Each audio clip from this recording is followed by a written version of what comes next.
Oh my goodness, we had fireworks last night. We had the Penta Walk. I'm gonna break down the ins and outs of that from Monday Night Raw on Netflix. Penta up against Chad Gable, first match of the night. Who knew? No, we've also got, of course, to talk about last night's kind of snoozer of a game. Rams, though, going all the way. I have people texting me they're going to beat the Eagles. People who are talking in my very ear saying they're going to beat the Eagles. That's right, Court. And you had Richard saying that last night. We're going to get into all of this, break down this beautiful, sterling divisional round photo. And Vikings, where do you go from here? I want to hear from Vikings fans this morning. How you feeling? What do you got going on in here? Let it spill over on Up and Adams show on Twitter at HeyKAdams, whatever you will. I can't drink on the show today because we did not win a parlay. We've got more fun with FanDuel Sportsbook coming up. And how about the guests? That's why you're really here. You're not here to hang out with me. You want to hang out with Davante Adams, who articulates his thoughts and scouting these different players and teams so well. I cannot wait to talk divisional round with him. And Lions All-Pro safety, Kerby Joseph, 9 interceptions. He is here. They've got the Commanders this weekend. How can he rattle a rookie?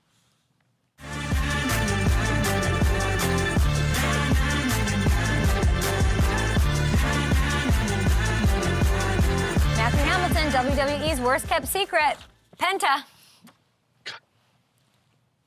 I'll take your word for it. We're going to we're going to talk about. I mean, I'm ridiculous. Penta's ridiculous.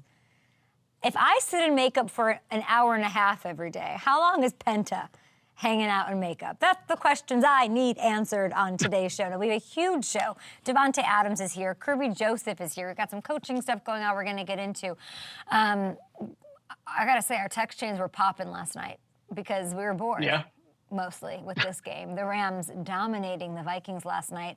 And let's take a look at the divisional round. Taking a sneak peek with Hammy here. Hammy, Saturday afternoon, Chiefs 7.5-point faves over the Texans. KC beat Houston 27-19 a few weeks ago. That night, the Lions are 8.5-point faves right now over the Commanders. Get to FanDuel Sportsbook. Get your bets in early. I'm a sharp tooth, so these lines seem to change. So let's like the wind. So let's lock them in nice and early. Then Sunday, Rams at Philly. The line was 6.5 in favor of the Eagles. It's already moved to 5.5 after LA's impressive showing just last night. And there's some movement on the Doppler here. Ravens, Bills already. Buffalo was 1.5-point favorite, 1.5-point, and now the Ravens favored. As of this morning, interesting, by 1.5 on the road. Ravens favored Hamilton by 1.5 on the road? Why? They're the only road favorite right now. I don't know if it goes back to the fact that the Ravens beat the Bills by a lot earlier in the year, or just, I don't know. It's an interesting movement, though. That's a 3-point swing in the matter of a day. Interesting. All right, let's get into last night. There are things to talk about. Opening kickoff, the Rams, they did whatever they freaking wanted, didn't they? On both sides of the ball against these Vikings. Stafford, 10 for 10. He looked incredible. On the road, adversity, home field taken away from them, but not really, and it didn't even matter. And then the defense put together an all-time performance, allowing 3.8 yards per play, racking up a playoff record-tying 9 sacks for a record-setting loss of 82 yards. And they came up with a couple of takeaways as well. Man, Darnold was getting beat up. 6 sacks in the first half. It was just crazy. They were blitzing. Total ass kicking, guys. 8 different players had sacks for LA. 8 different players had sacks. Somehow, that doesn't even include Jared Verse, by the way, who did, however, have this happen. Jared Verse, an absolute stud. We've asked Braden Fisk about him. We asked Kobe Turner about him, and here he is. Man, we gave an attaboy back in week 9. We looked it up last night when we were bored watching this game. We said attaboy Les Snead, week 9, because what he did to rebuild this defense, it's not a teardown. It's still somehow making it to the divisional round given the losses. And the losses were huge holes. Aaron Donald, Von Miller, Jalen Ramsey. How do you build a defense back up with still being competitive? I don't know. I give a lot of love to Howie Roseman. Les Snead deserves so much love. And he's got the bravado about it. F them picks, all of that. And it works. He, Sean McVay, Chris Shula, their DC, tremendous job here. And weirdly, quietly, like under the radar. And they I tweeted the video the clip out yesterday of when we were there in July. It was our first stop at training camp, but maybe the most intense moment of training camp with 85 interviews, sitting next to Sean McVay and saying nobody cared about us. Nobody cared about us last year. Nobody thought we could do it. And I said, do you care are you still underrated going into this year? And he said, I don't give up. He doesn't care. They don't care. They're operating this way. They didn't like you have a bye week, you have a whatever. They use that as fuel. Like, that's Sean McVay. It's intense. It's excellence. It's really, truly something. It's extraordinary. I have a feeling Philly's going to make it tougher on them next week. We've seen these two teams go at it. We were talking on our group chat yesterday. I'm like, I don't know. I think the O-line with Philly is more intense than this D-line with the Rams. I think they can overpower them. Saquon's the thing here. Saquon crushed it, by the way, the first time that these two, on the ground and through the air, met each other in the regular season. Week 12, Sunday Night Football, it was 300 yards, guys. 300 yards against this defense. So we'll see if the Rams can do something to keep him under control and under wraps. This time around. What a game that will be. As for the Vikings, 8 days ago, they were riding a 9-game win streak. Into Sunday Night Football, the 1 seed was within sights, within grasp. Has anybody ever seen a team crash like this? Like a quarterback crash like this? Quite like this? I can't think of one. 14 wins, what? That's crazy. A wild card team is 14. Doesn't matter. When we talked to Jared Allen about this, about what they would have to do. Let's listen to Kevin O'Connell, a tremendous coach, on Sam Darnold, his quarterback, who's losing money as the seconds, count down on that clock last night after the game. A winning quarterback this year, and the consistency at the times he had it throughout the year, and what that meant for our team, because I think that can stay with him moving forward as he goes back to work. Proud of him. Proud of really everybody in that locker room. But Sam and the journey him and I went on this year will always be something that's a special place in my heart for sure. There's a lot Sam should be happy about from this season, proud of from this season, what he accomplished. In those 14 wins, a team that knows how to win, a team that put him in the best position. It becomes a question of how much do you erase from the regular season in these last 2 losses. One of them in the regular season, but it was a playoff game. Okay, it was by all means you let the 1 seed slip through your fingers. As a team, it's not just on him, right? The question the world is grappling with, meaning the front office and ownership and fans, is how comfortable are you giving him a long-term, big money deal after these 2 losses? What is the gravity of these 2 losses? He has little playoff experience, high-pressure games. There's an idea that he sort of disappears under the bright lights. I don't know. How comfortable can you be as a franchise, as the Vikings, as any other franchise, in giving him, there's a lot of people saying this is the last time we're seeing him as a starting quarterback in the NFL. He's back to backup, and that's it.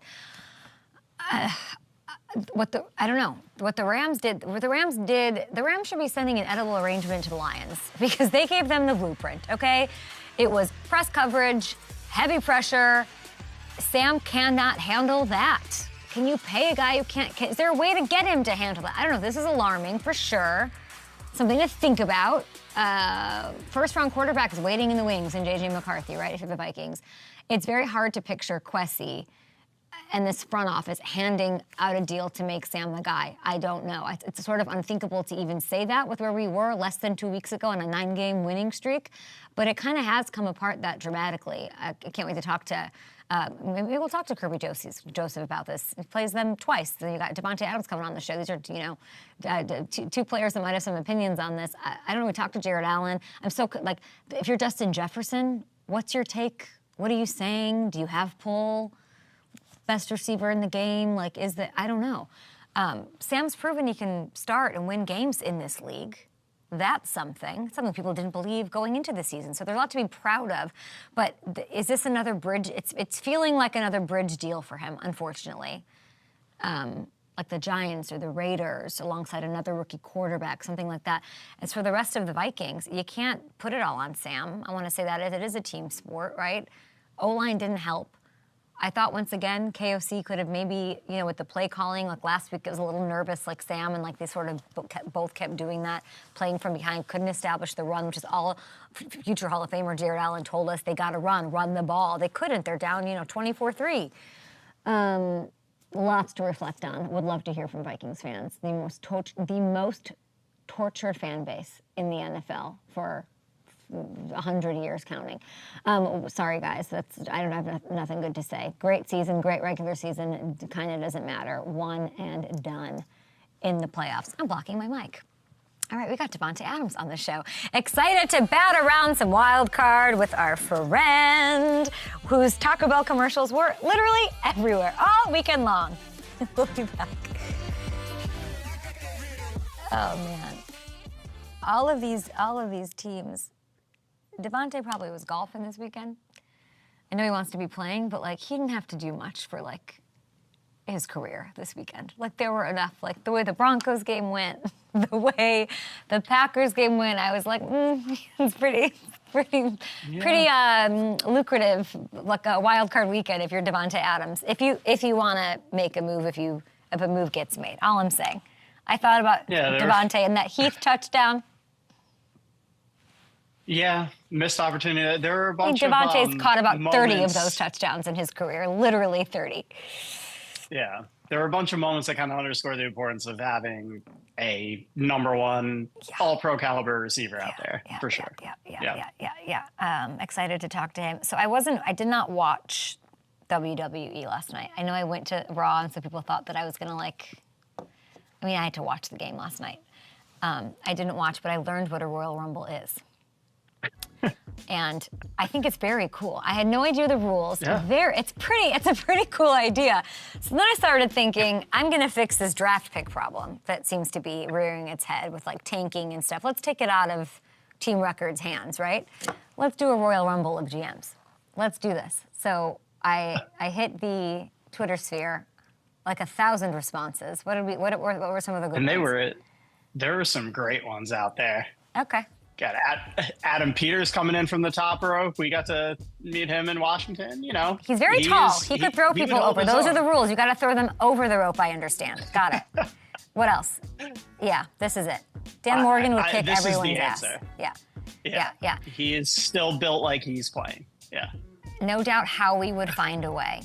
Here's how I feel about this. There's a lot of Howie would find a way.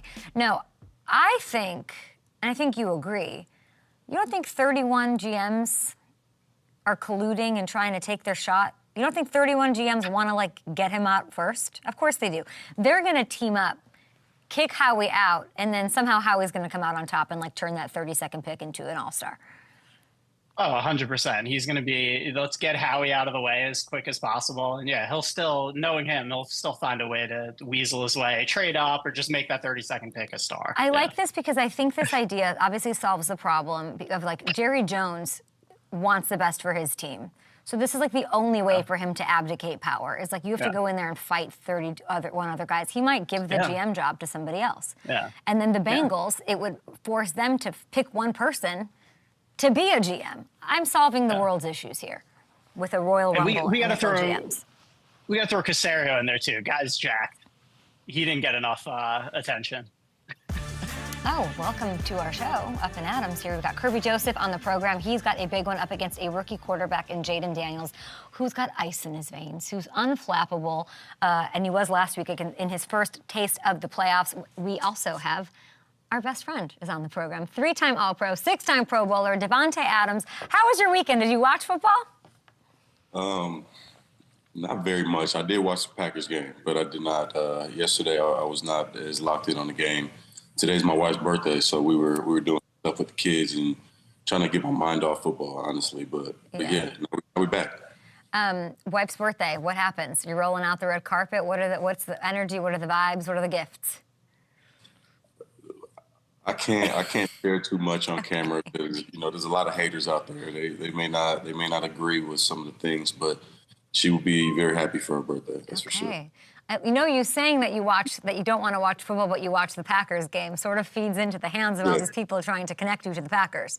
Well, it kind of was just convenient. I didn't have much going on at the time, so it was more, let me just do it because I got nothing else to do, I guess. Halfway was excited about watching them, but halfway it was a good time to watch the game. Yeah, I mean, when you're watching that game, what was missing? I don't know. It's a lot of guys got hurt out there. It was a weird game. I think it was a lot of injuries.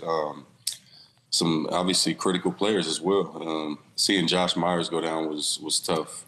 I'm praying for him. I haven't seen any follow-ups on his injury, but seeing his leg kind of get landed on and whipped there, it reminded me a little bit of Aiden Hutchinson's a little bit. Obviously not near as bad initially, so I hope he's okay. But yeah, it seemed like they couldn't catch a break. Got guys going down. Looked like Josh had got banged up, even though it wasn't looking like it the way he was playing. So anytime you get some of your key guys hurt like that, it's gonna be really difficult to win the game. There's an idea that they need a wide receiver one. Yeah, I heard they've been looking into T. Higgins.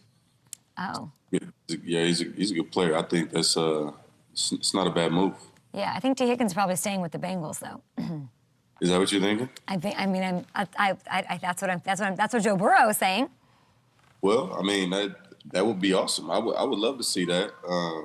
Obviously, because seeing those guys together working over there, it's a treat to watch. So obviously, I get to watch two guys that are two of the best in the league. T is more than deserving and is, in my mind, easily a number one. He can go to any team and be a number one. So if that's what he decides to do, then I know that'll work out too. But if he stays, that'll obviously they've shown that the way Joe is throwing it and what he's capable of doing and how much they throw the ball. So there's plenty of balls to go around. So I'm excited to see what he does. We saw Sam Darnold last night. You didn't watch, but he didn't have a great game. And then there's this idea of like him, Justin Herbert, and now people are throwing Jordan Love into that mix of like playoffs. They just can't. It's like that old Kirk Cousins label of like can't get it done in the big game. When you look at Love in this game, there are a lot of injuries, but 3 turnovers. We've talked a lot about his poise and how that's something that stands out. How did he look to you? From what I saw, obviously he didn't have the greatest go at it out there. I still believe in him as a player. I don't think one game can define you. Obviously, that's how the playoffs go, and it's more cutthroat because you don't have as much room to mess around as you do in the regular season, where you can kind of just evaluate the numbers as we did with Joe. He went out there and balled out. Obviously, they didn't win all the games that they were maybe supposed to win or people thought they win, but you look at his numbers and you say, okay, Joe balled out. He did his thing. But the way that the playoffs go, it doesn't really matter what you did. Statistically, it's more about, if you won the game or not. And obviously, if you played better and the loss came as a result of the defense not, closing it out or something like that, obviously, I'm sure you get a little bit more grace from the fans, the outside world, the organization, whoever it is, the decision makers. But not playing well and not getting the victory, obviously he's going to put you in a tough spot. But like I said, I still believe in him. Last night, I'm seeing that Justin Jefferson jersey. I know he wrote you a message. I know how much you respect his game.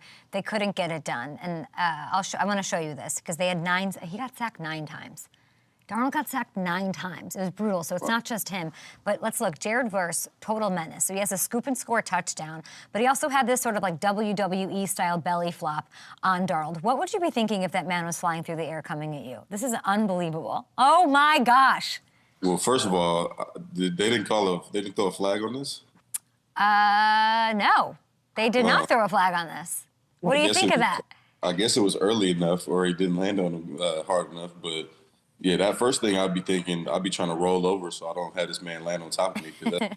Cause that's a big man with bad intentions. So you definitely don't want to have, he hit the ground more. So yeah, I guess that saved him a little bit. But if I'm Sam, honestly, in that situation, I might try to roll into him with just how late and reckless that jump was. But from what I've seen, that young man was running around and he was fired up. I seen him talking after the game. He seemed like he was juiced up for next week too. So it'll be a interesting game to watch next week for sure. I don't see a Puka Nacua jersey on your wall yet, but I gotta show. I mean, he is just like lives and breathes football. Like if he didn't play football, he could have no other job. Like I don't know what he would be walking around the desert. Like I don't know what else I could do. So he gets his first playoff win last night against the Vikings. Let's look at his reaction after the game. Go! We're out here in Arizona! Let's go! D-Rob! We just won a playoff game! Kobe! Domsky, Womsky, Domsky! You know what it is? Rams house in this... Davante. Mom, sorry. Okay. What? Take me back to 2014. What is it like with that first playoff win? It's special. It's definitely at this point. I don't think I valued it as much as I do now. Obviously, being in the situation I've been for the last 3 years, but that was a special game, and it was especially special for me because the whole month of December, I think I had one catch that year. Mm-hmm. So to be able to come out, first round bye and then go play the divisional game against a really good team at that time. So it meant a lot to me to be able to come in and make a play like that. And that's what I think about when I think about playoff football. I kind of resort back to that game specifically because that's kind of the one that, I had a breakout game earlier than that, but that was the one where I really felt like, alive in the league. And, based off the way people reacted, the way my teammates felt about me, I feel like the trust level rose a lot just based off that performance. So playoff football is special, man. It's a different type of feeling, and I've had my fair share of opportunities there. Mm-hmm. I haven't been able to win a Super Bowl yet, but hopefully that's still on the way. It's definitely in the works. You had 117 yards and a touchdown in that game, and it was really everybody's first taste of you on a net. What's going? Because of that, what that season was like or whatever.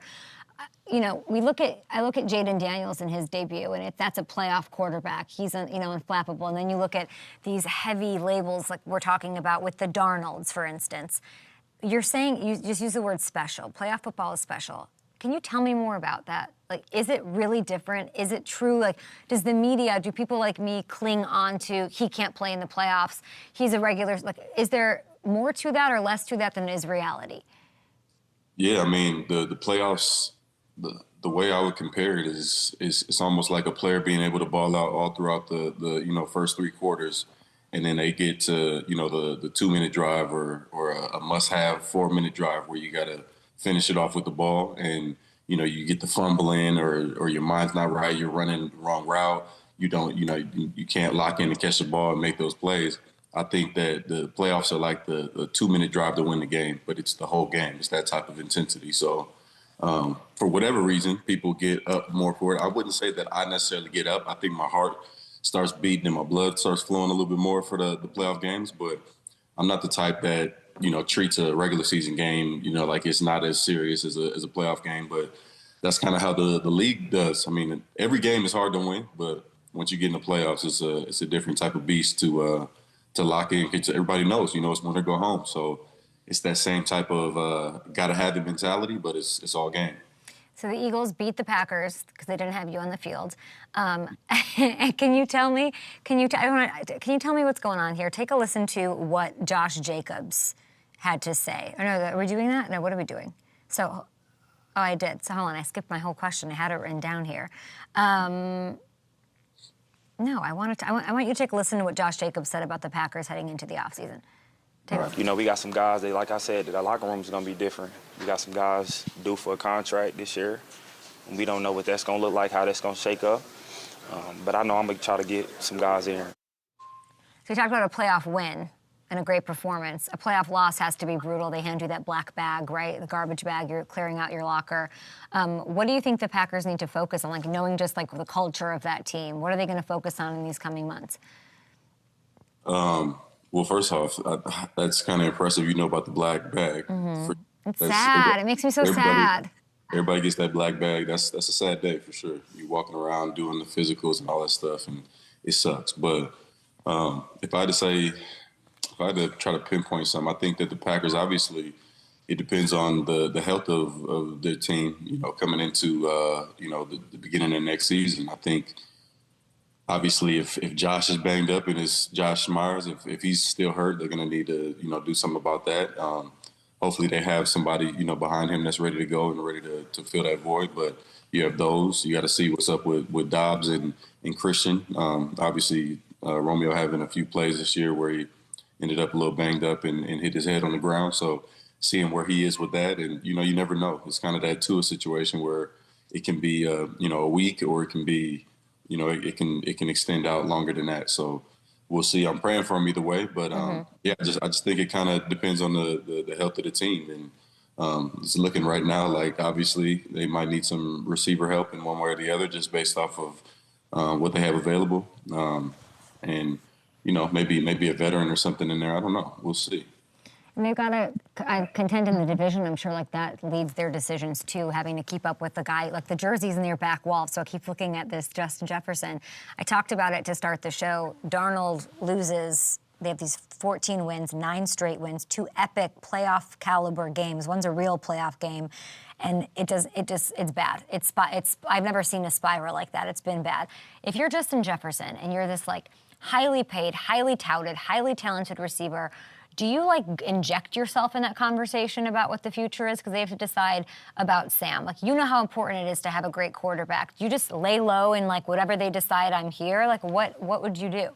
Never. I mean, the only time you do something like that is if you're a legit young guy or you're a player that has no business, talking about personnel, which he's very knowledgeable of the game and obviously knows. He's had multiple quarterbacks throwing him the ball since he's been in the league, and he's balled out with every single one. So the kid knows something, that's for sure. So I think whatever he's feeling, you should definitely take a listen to. I don't know if it works that, he's making the decision or not of, if Darnold's back, or, if they draft another kid, if they go with the rookie that they had that got hurt this year, or, obviously they got to figure out how they want to move with that. But I think a player like him, and, obviously, like I said, he's got the knowledge of the game to understand, personnel and who's good for the team and who's not. So just based off of the 9 wins and the playoff loss or whatever, he was balling and doing that. I wouldn't say necessarily sign him off that, and I wouldn't say necessarily, not have him signed to a long-term deal after the playoff game either. I mean, like you said, he got sacked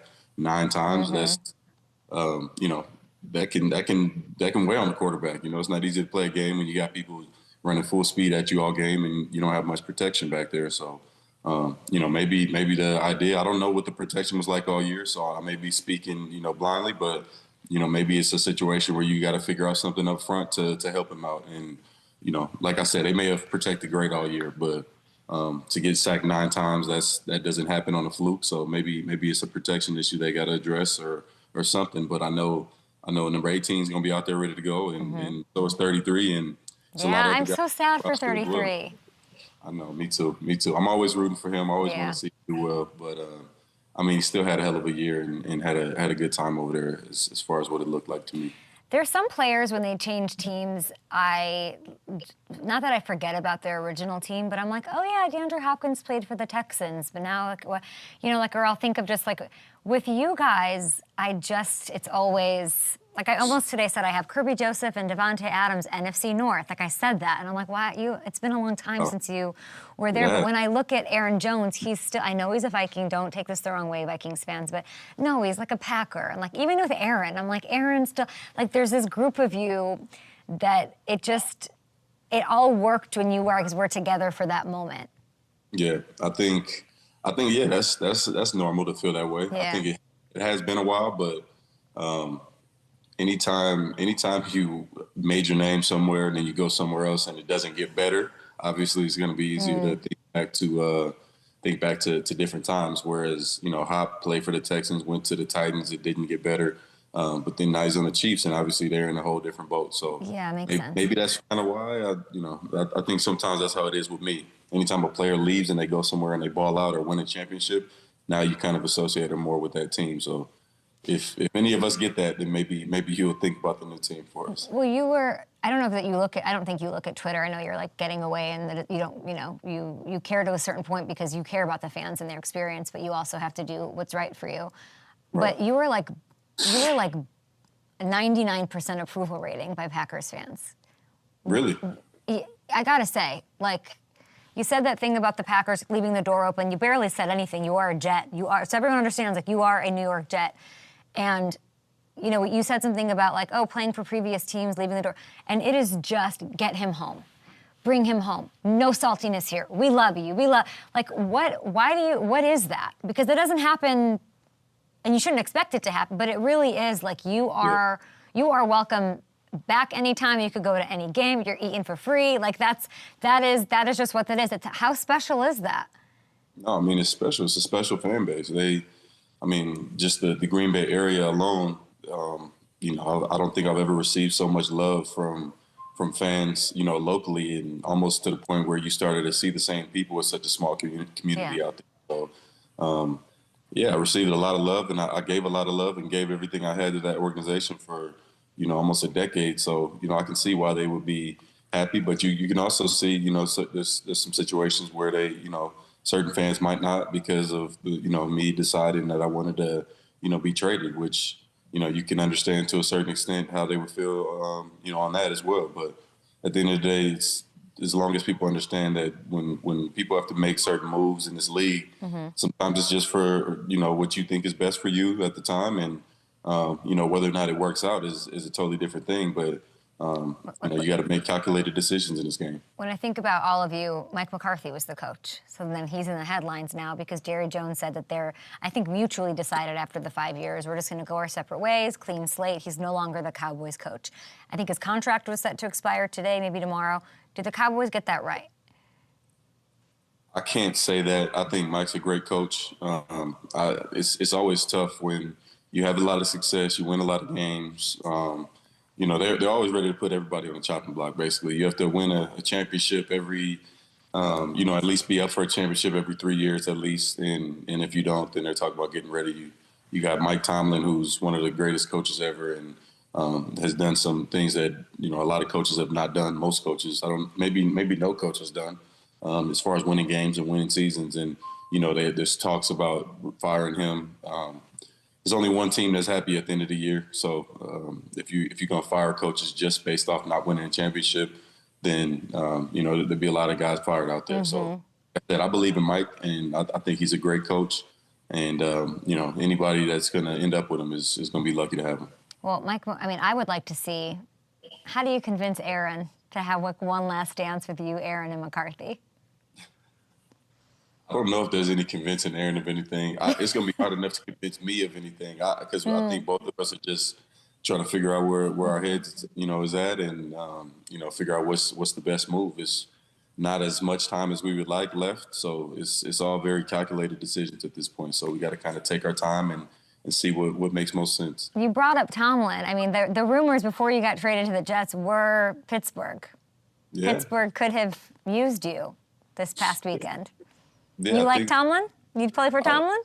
100%. I love Mike. I think anytime you have a coach that's a player's coach and you can tell that they got a way with their guys, those type of coaches, whether they coach me or not, they always win me over. So I've had nothing but respect for him, and it's been mutual.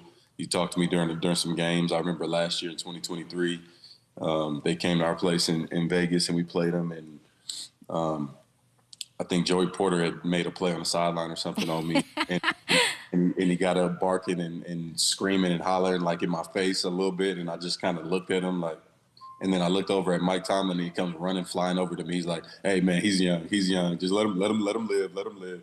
So just having somebody like that that's like, look, I know my guy made a play, and I know he was kind of a little out of line, but just to be personable enough to joke with me in that moment about that. That says a lot about him too. So obviously a great coach, but he's a hell of a dude too. It's well said. We have a TV break now, but I do want to keep out. We're still live on YouTube, so I want to ask you some more questions here. And thanks for your candor. What do you make of the Deion Sanders to the Cowboys? Does that work? Is it attractive for a player? I think it is. Yes. I think you talk about a player's coach. Deion, he has a special way of doing it, and it's a little unorthodox. But I think he's got the respect of most players in the league, in college. It may not be your flavor in particular, but I think he's a hell of a coach, and I think he knows how to get guys behind him and working in the right direction. So we'll see how that works. I honestly wasn't going to be surprised if it ended up being the Raiders, just based off of all the Shador potentially to the Raiders. But we'll see. I think I'd love to see Deion in the league. That'd be fun to watch. Be fun to watch, fun to play for potentially. The world's your oyster, Davante Adams. We love to see it. Hey, I've never seen this. You've seen it all. You've got the veteran perspective, the lens. This A.J. Brown shit. on the sideline with the book. When you see that, what are you thinking? Break this down for me from an OG perspective. I mean, I'm not one to say what a person should and should not be doing. I mean, we seen Brian on the sideline clipping his fingernails. we seen AJ with the book. What else have you seen? I feel like I've seen something else crazy. I wish I was more prepared for this because I feel Sanchez with the hot dog. Sanchez with the hot dog, yeah. Yeah. But people aren't on the sidelines like doing their taxes? Like that's not what happens out there? Well, I don't think 99% of these people know how to or even when to do their taxes, let alone how to. I don't think that'll be happening. But I think that was definitely an interesting move. But once I got a couple receipts and I seen, I forget, I think Dotson might have posted. Who was it? Somebody posted something on his story of him with the book earlier in the year after he was getting ripped up on social media and on TV for having a book. And, he had like almost 100 yards and was reading that same, book. Or maybe it wasn't the same one, but he was reading a book at that time, too. So if that's his thing. I mean, he's a baller and he had a great year. So you got to do what you got to do. What gives you that? He said he did it for a sense of peace. We only have like 30 seconds. What did you do in those moments, especially if you're not getting the ball, to sort of not work yourself up about not getting the ball? For me, it was just a little bit more basic, couple little woosah, nothing too crazy. No literature, but it was a lot of breathing and maybe talking to my position coach or something. But yeah, I don't like reading that much anyway. I'll read an article, but I'm not about to pick up a book in the game like that. So that's his flavor, and it's obviously worked for him. So I won't critique it. Go celebrate that birthday. Thank you, Davante Adams, for the visit. And here come the Packers fans. We'll see you soon, Davante. It's so awesome. Kerby Joseph is the second highest graded safety that PFF 9 has. interceptions as a safety? Leading the league in interceptions with 9, and it is not a Pro Bowl safety. But that was kind of one of the snubs where I was like, man, some justice for J. Kerb. Make the case for Kerby Joseph to be an All-Pro. Oh, no question. No question. I mean, because the picks matter. Obviously, there are guys playing a high-level football at every level, but you get 9 interceptions in the National Football League. You got to be an All-Pro. You got to be. He's one of the best at his positions. I am absolutely delighted to congratulate you for being named first team All-Pro by the Associated Press today. That's lit. Don't stop playing, man. Hey, I'm first team All-Pro. Oh, that's crazy, man. I'm so proud of you. I know you wanted this. Let's effing go, Mr. All-Pro. Let's go.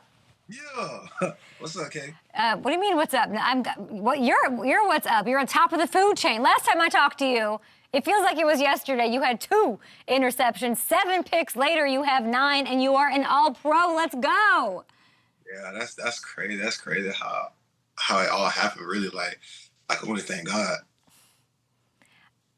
Well, thank God. You got more to do. You got a whole other season here. Where are you going to put all these game balls? You're in that same position I saw you last. Where are you going to fit them all? I mean, honestly, I had them in the trophy room, but I'm running out of cases. I got to order some more right now. They just chilling in my game room right now. I got this one right here. This the Aaron Rodgers one. That one is that's one of them. I don't know which one that was. Yeah, you have too many. That's the least. That's like rich people problems right there. What does All-Pro mean to you? Like really, if you were to, you're this tough, disruptor out there. You shed a tear or two or something? What's going on? Nah, actually, Clemmy, one of my fans told me I didn't shed a tear, but I was just so amazed though, because what happened with me with the Pro Bowl and stuff like that, I mean that ain't really hurt me, but I feel like me getting All-Pro, I feel like that's just everything, because I feel like that's just the highest status that you could get being in the NFL. Getting first team All-Pro, not the second one, but first team. First too. team. So I just feel like that's just amazing. That's just amazing. I'm just thankful for it all. I couldn't have done it without my teammates for sure. This coaching staff, this team, and just without God. I don't know this Clemmy. She got to, this is to now, until you win a Super Bowl, which might happen in a couple weeks, this is the biggest thing to happen to you in your career. You are the best in the world at what you do. That's what that's saying. By the numbers, by the voters, by all of it. Why did Clemmy get that honor? Tell me about Clemmy, who I'm sure is watching right now. Her name is actually Samantha. Okay. But really, like, so me and her, we've been going back and forth, surprising each other with like with gifts and events and stuff like that. Like I surprised her with a trip out here from I think Georgia or wherever she was to come out here to Detroit for the Thanksgiving game. So like I called her, I surprise phone called her, so she got me back. But she don't know I got something for her. Oh. But I ain't gonna I got something, but you know what I'm saying? I'm cool on it. But yeah, me and Sammy, we've been locked in for some time now, like since all the way back in like training camp. Like she came out of training camp to see me, and you know I showed love back. Like she's just an amazing supporter, and she also like donates to like my foundation. Elevate and like to a couple other foundations. Like every time we make a play, me or BB, she donates like $31 or $32. Like that's just awesome. It's awesome that everybody excited. She's got. I mean, you have a super fan. You've got it all going on. It's like it's unbelievable. We have so much to talk about, but I wanted to get through this. I wanted you to talk me through Week 17 against San Francisco. Not the first pick. You really are rich people problems. The second pick of the night, the one that made you the first safety in 15 years to get 9 picks in a season. What happened here? Dang, 15 years? Yes. Damn, like that. Damn is right. But look, this one right here, this play right here, we were in an inverted cover 2. So right here, my job is just sit and make plays that's going across the middle. So I watched film all week, and I saw that they like these little bang routes, these little bang 8 routes, or these little quick glance routes off the RPO action. And I just act like I didn't see it, but I saw it the whole way. That's why I didn't move. Like if you see it from any other angle, like as soon as I was getting back to the post, I kind of just stopped my feet right there and was just ready to break on the ball. I like it because, and we picked this play this morning because it's sort of, it's like the perfect example of how you read a quarterback and like what makes you unique. And last time we talked about kind of comparisons to you and Ed Reed. And the crazy thing is that you're doing things that only Ed Reed has done. You didn't even know that you're the first safety to get 9 picks in 15 years. Did you know that you're the first player to have 17 interceptions through 3 seasons since Ed did it in the early 2000s? I think I heard that. I think I heard you caught that one. How much? Because you talking about Ed Reed now. Come on, now you compare me to Ed Reed. Yeah, I know that. But what does that feel like to be in that company, Kirby? Unbelievable. That's honestly amazing because, you know, I came into this league and I came into the league always since I was a little kid. I always wanted to put on a gold jacket. And we all know Ed Reed is a Hall of Famer for sure. So me being in that company, like my 3rd year in the league, man, that's just everything. Like, that just shows that all my hard work, all my dedication, like it's just been on track. Like, I've just been on track with it, and I'm going to reach my goal. Last time I talked to you, I remember, I knew you were going to keep getting interceptions. And I don't remember, I didn't go back and watch the interview, but I'm getting like this deja vu feeling. I knew it because you were talking about up here. It was all mental for you. How have you, even just like looking back through the season, what has worked so well for you? The mental part of it, not the skill set? Honestly, I feel like, man, like I said, like football is like 10% like physical and 90% mental. Me understanding the offense, like me understanding who I'm going against, you know what I'm saying? Like understanding what plays I can make. Like for example, the San Francisco 49ers, I knew that game was going to be a big game for me because they like to throw the ball across the middle a lot, in between the hashes. And that's why I patrol. That's my area of the field. Okay. So me understanding what players are coming my way, like the glance route, like I told you, like I've been waiting on that. I've been waiting on that play all game. You anticipate everything. Yeah. You got to anticipate everything. That's a part of me. Like that's a part of me, anticipation. That's how I make breaks on the ball. That's why I'm coming out of nowhere and snagging the ball out the air. Like that's how it is. You know what the quarterback's going to do before they do it? I'd like to watch a game with you because I think you would tell me what's going to happen. You want to watch a game? Come on, let's do it. I will. I need to get one of those cool chairs that you have, the gaming chairs. Were you watching? Chair? I have a feeling, Kirby, you were watching the Vikings-Rams game yesterday, correct? Yeah, I watched it. Okay. What did you make of that Rams performance last night? Because you could be facing them in the NFC Championship game. Man. Nothing? You have nothing? You can't say anything good? I'm going to just put it like this. I ain't going to do too much talking on the Rams. But the Vikings, honestly, I feel like, man, I seen like a couple teams that we played and that we beat. Yeah. like they just continue to lose after. I don't know if it's a lasting effect after like they played us, but every time we beat somebody, like they always continue to just, you know what I'm saying, lose right after. What do you think that is? Man, I think we be beating people up. I ain't gonna lie. I think we be really like, cause I think they only scored one time.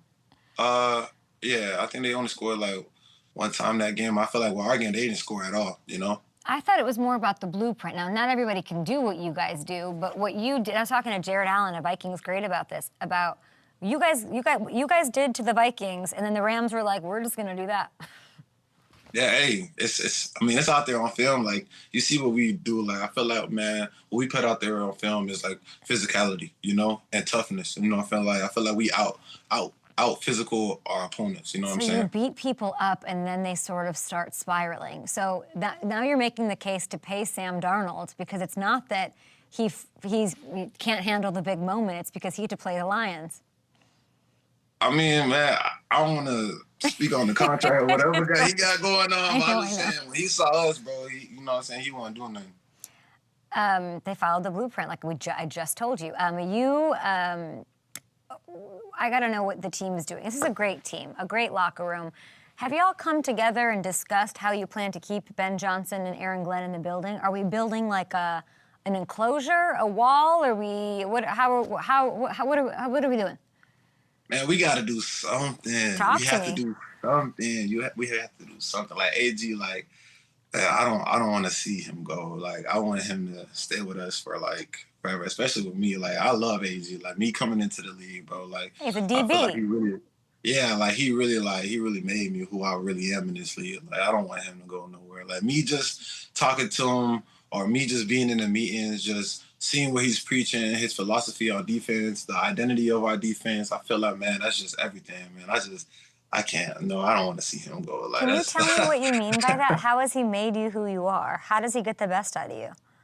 Honestly, man, really just preaching the toughness, the violence, and the aggression. You know, I feel like AG preaches about a lot about like how he was as a player, and I feel like that's how I envision myself as a player. So like, mine's and his, like we kind of just go hand in hand, and it's just like, man, I just want to be great, and I feel like he has the tools, like he has the knowledge to give me to be great. Would he be a good head coach? Oh, he'll be a great head coach. Oh, but he's even better than you should say he would be the worst head coach of all time. What a mistake it would be to give him a head coaching job. You got to do that, then he'll stay. I'm kidding. No, it's just like, man, I love to see my people. Of course. Like I love seeing like my people's like chase their dreams and get what they deserve. That's what happens when you're successful. Man, yeah. So I mean, I'm a support him no matter what he does. But you know, if he stays, he's gonna get the best support out of me. just stay. I'll wash your car. I'll do whatever you need. I'll take your trash out. I'll shovel your driveway.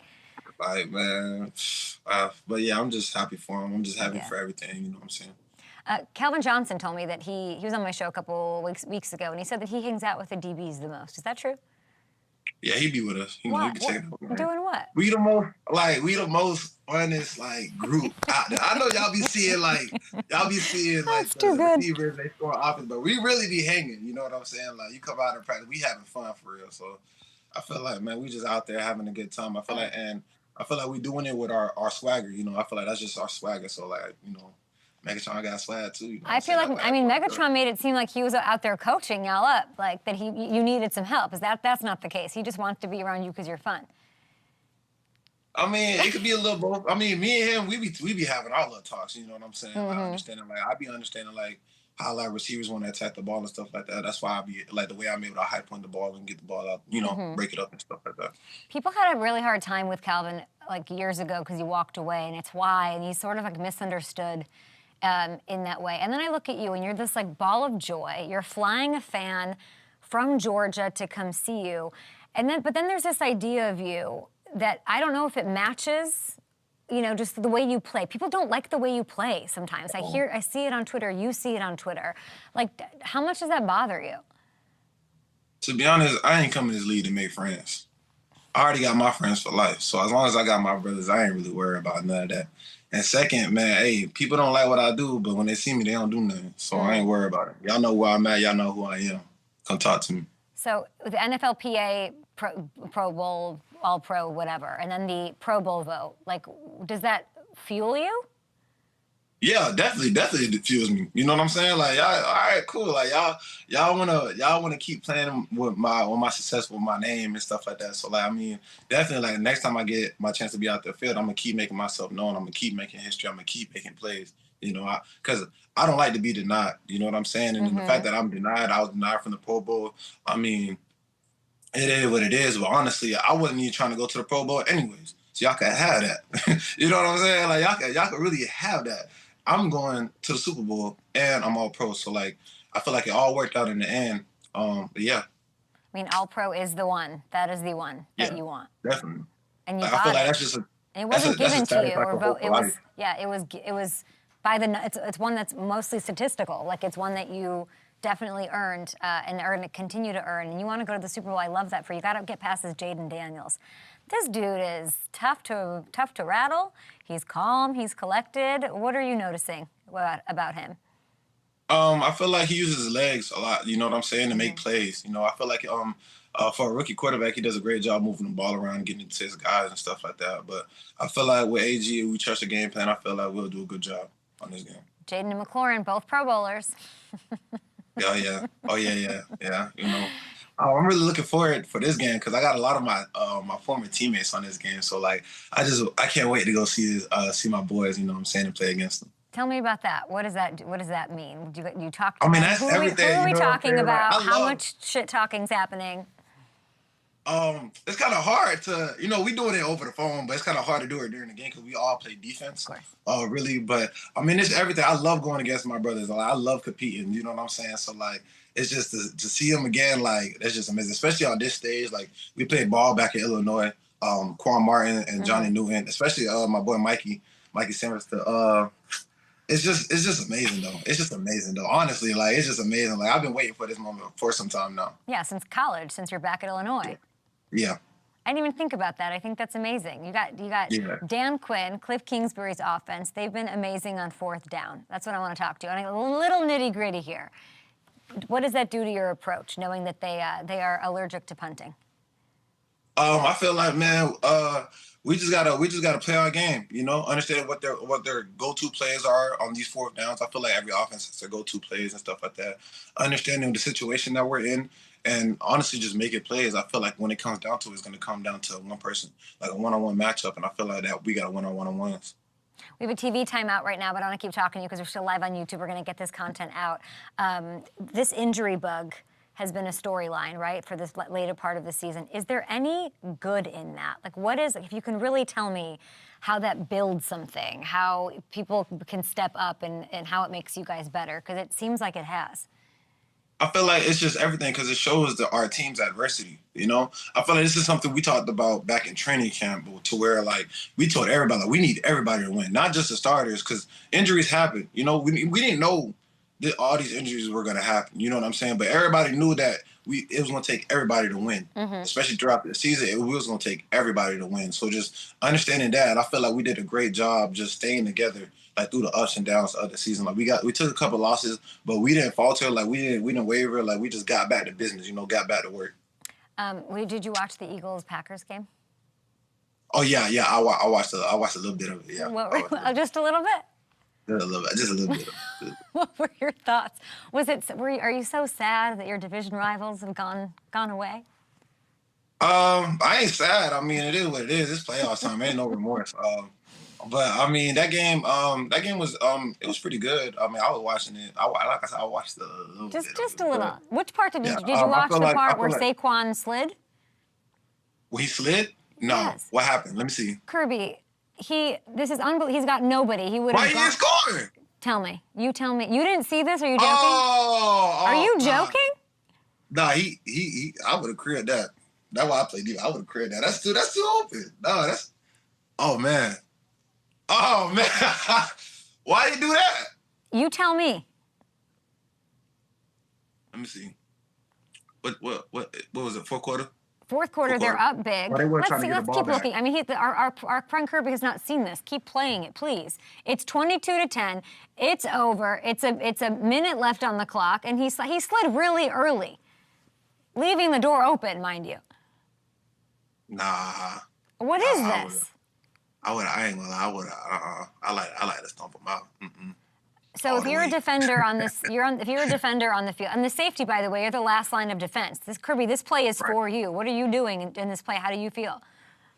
Me? Yeah. I'm getting him down. I'm living to play another down. I feel like it's been a couple times in my season where like a running back has broke and I have gotten him down multiple times. I feel like, man, it gives us another chance to play because you never know what might happen. I feel like next time, like I think it was a couple games, I forgot, but where we got the ball down at the 1 and they were like on the 2-yard line and they didn't score. You know what I'm saying? So like I just feel like that's everything. I can't believe you didn't see that play. Where have you been? What did you like? I told you I watched a little bit. I thought you were joking. You could be playing one of these teams. You're not scouting your. I'm so confused. You're just not watching that game? That's wild. I watched it on the iPad. I watched it on the iPad. You know what I'm saying? Did you see the A.J. Brown book thing? Oh, yeah. I seen that. What was he reading? What kind of book was that? It was like a inspirational book. I forget what it's called, but it's like a #1 seller on Amazon right now. It's called Inner Excellence, and this is that's just what he does on the sideline. What do you do on the sideline? I be doing a lot. I just. What do you do? I couldn't hear you. I just move around. Like I don't know. I be doing like push-ups. Sometimes it's hard for me to like sit down, so I kind of just move around. I don't know. So I don't have nothing like read a book or nothing. I heard like Marshawn was eating Skittles, so like something like that. I be eating snacks. I be Alvin Kamara is eating Airheads. Like you just got to live your best life. Whether you want to read a little inner peace book, get it going. I can't wait to see what you do. Just wrecking it all the way to the Super Bowl. Enjoy that game at home, and good luck to the rookie. Bad. Thank you. Kirby, great to see you. Thanks for being on the show. You're the best. Right. Talk to you soon. We'll be back tomorrow. I think Gronk is on the show. Kirby destroys tight ends for a living. We've got a tight end on the program tomorrow. Let's do it.